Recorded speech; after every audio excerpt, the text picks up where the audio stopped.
اچھا، آپ نے پچھلے دنوں ہمارے سے ایک ملاقات میں کچھ کتابوں کا حوالہ دیا تھا، میں وہ کتابیں اپنے ساتھ لے آیا. بہت ہو جائے. اچھا، اس میں امبیسڈر ارشد سمیع خان صاحب کی جو کتاب ہے 3 Presidents and an Aide، تو یہ 3 صدور کے ساتھ یہ کام کر چکے ہیں اور یہ ایئر فورس سے ان کا تعلق تھا.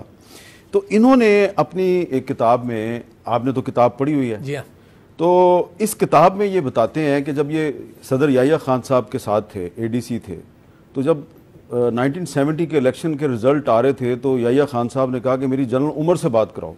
رات کو فون کیا. جنرل یحییٰ خان جب ریزلٹس دیکھ رہے تھے تو بہت پریشان ہوئے. انہوں نے کہا کہ بھائی تم لوگوں نے تو مجھ کو کہا تھا کہ 20-22 پارٹیاں ہیں اور یہ ڈیوائیڈڈ مینڈیٹ آئے گا اور میری بادشاہت کنٹینیو کرے گی. یہ تو 2 پارٹیاں آ گئی. تو اس میں صرف چند لائنیں جو ہیں ان کی، کہ انہوں نے جنرل عمر سے کہا کہ عمر، what in the devil's name is happening here? Where on earth has your assessment gone? What's become of all that financing of Qayyum Khan, Sabur Khan and Bhashani? اور آگے چل کے کہتے ہیں now listen to me and listen to me good. Provincial elections are a week from now. Free and fair, free and fair or not, I want tables turned. تو فوج مگر پھر دوسرے دن بلایا. اچھا، پہلے تو پوچھا کہ آر یو آن لائن، تو انہوں نے کہا یس سر آئی ایم آن لائن. پھر دوسرے دن بلایا، ری ایسیس کیا اس بات کو کہ پروونشل کے اندر فری اینڈ فیئر ختم کرو، کیونکہ یحییٰ خان صاحب بھی بیک گراؤنڈ میں یہی چاہتے تھے کہ ان کو کنگ میکر تصور کیا جاتا رہے. تو دوسرے دن بلایا، مگر دوسرے دن پھر یہ اسیسمنٹ ہوا کہ 2 جماعتیں ہیں نا، تو لہٰذا you are still a king maker. تو وہ تو پروونشل میں ویسے ہی چلا. اب اس میں میں نے یہ اس لیے کتاب کا حوالہ دیا کہ ہم ہمیشہ سے جو فوج کا جو سیاست میں کردار ہے، اس طرح کا کردار، اس پہ تنقید کرتے رہے، آپ بھی تنقید کرتے رہے. بہت سے لوگ جو پاکستان میں جمہوریت اور آئین پہ یقین رکھتے ہیں وہ اس کے خلاف ہیں.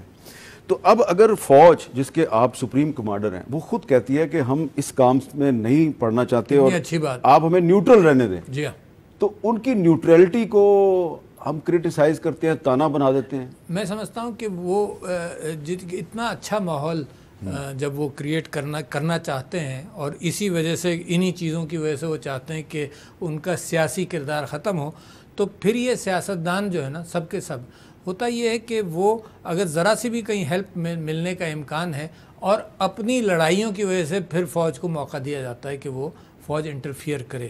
تو میں سمجھتا ہوں اٹس اے کوآپریٹو میتھڈ. 3 بڑے ادارے ہیں، ایک ایگزیکٹو ہے، پارلیمنٹ کس سے نکلتی ہے، ایک ایگزیکٹو ہے، ایک جوڈیشری ہے، ایک فوج ہے. یہ 3-4 ادارے جو ہے نا، ان کے اندر نیشن بلڈنگ کنسنسس بے انتہا ضروری ہے. یہ میں اس نتیجے پر یوں پہنچ رہا ہوں کہ مکس سگنلز کہیں سے بھی نہیں آنے چاہیے، اور اس وقت مکس سگنلز تقریباً سب اداروں سے کہیں نہ کہیں سے نکلتے رہتے ہیں. اور یہ کنسنسس میری کوشش ہے کہ میں بھی کوشش کر لوں اس کے بننے کے اندر. اور ایک therefore I am a good proponent and a consistent proponent of dialogue between the political forces also.